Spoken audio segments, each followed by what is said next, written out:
Hi, my name is Ram Krishna Sharma. I'm joined by Zach, and I'll be kicking us off here. Our topic today is AI throttling, and I want to provide a high-level overview of what that is and why it's relevant so that we're all on the same page. AI throttling is the perceived effect of companies reducing the quality of their AI models to reduce computational costs while still charging paying users the same amount, if not more, or dynamically changing the quality to be better in early stages and worse over time once loyalty is garnered. Now, I did say companies here kind of vaguely, which is now underlined in red. And it would be useful to know which companies we're talking about. And I think everyone already has a rough idea of what that lineup looks like. It's really the usual suspects. You have Claude and OpenAI and Gemini and Perplexity and Grok. And of course, I did also say their inclination to reduce computational costs, which of course is not unnatural for a business. Whatever kind of costs they have, people are always inclined to reduce them. But just to really motivate the topic, let's see how much it actually costs these companies to stay in business to support the computational scale that they're operating on. I put the numbers on the board here over the mugshots. um, Claude is doing 14 billion in costs, OpenAI 15 billion, and they're all kind of on a spectrum, but they're nevertheless at least a billion. And you would think that a company that has costs of that caliber is actually very profitable. You would imagine with how many users they have, you would, and how much they're paying to keep their business functional and operative. They must, of course, there must be something in it for them. But let's look at them one by one. As it turns out, Claude is negative $5 billion, as a recent report showed. OpenAI isn't doing so hot, $3.5 billion more in the red.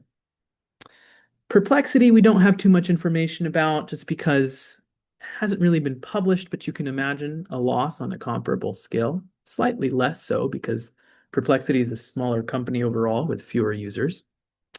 Gemini is hard to infer because the product is nested in Google's larger infrastructure and suite of products, which is a overall profitable company, so it's harder to tell. But you can assume that if it were a standalone product, it would likely join, uh, you know, the line here. And Grok, not surprisingly, is also not doing too well. Um, Now this actually isn't a problem, even though that everyone is operating at a loss. Reid Hoffman calls it blitzscaling. He's the founder of LinkedIn. And what he says is operate at a loss for as long as you have to grow aggressively. And in the long run, things will balance out and you'll be profitable. But because you've achieved scale as a consequence of aggressive growth, not thinking about what the per unit economics are, when the profits do kick in, they'll be of a large enough scale that it will be worth your time and then some. And that actually has ended up being a good approach for a lot of the companies you see on the board, which all have blitz scaled in one way or the other. And so Reid Hoffman writes a book on this. He says, look, don't optimize cost per query or cost per user query or cost per user early, rather. Operate at a loss, rapidly grow, and in the long run, you can kind of spread your costs over large enough infrastructure that paradoxically, even though you have more users, it's going to cost you less per user, and the profit gap will widen. He could have just as well called that economies of scale. It's largely what he was referring to if you wanted to anchor it to, known economic theory.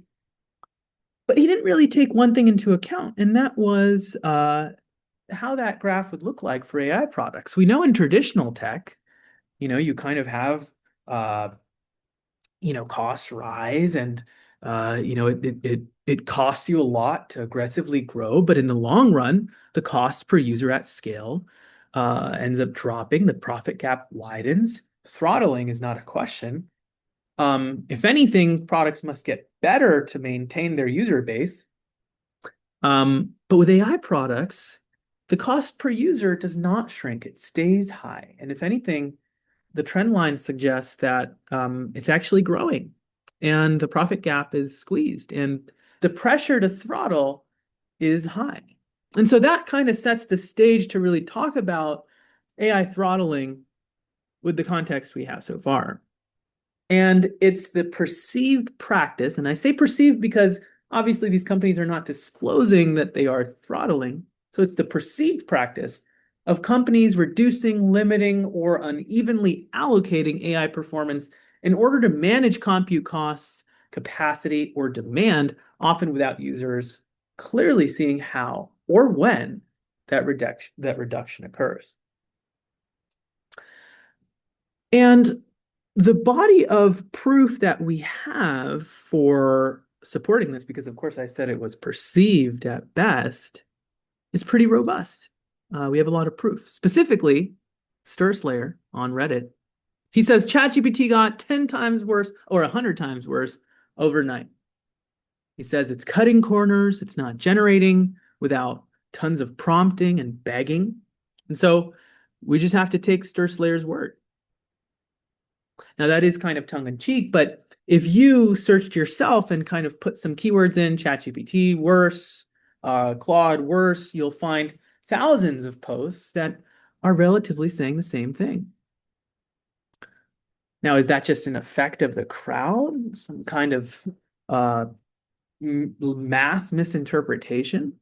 Well, maybe not.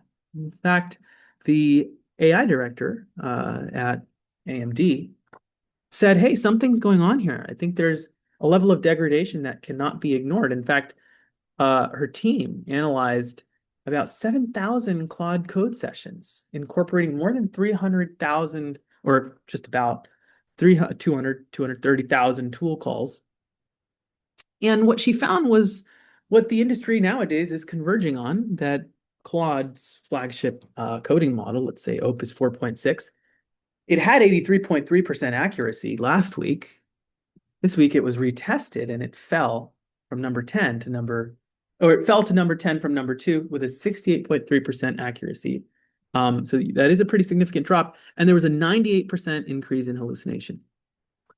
And this is sort of the spot that I would stop and pause for a moment and tie in the STS related portion. It's probably just a slide or so.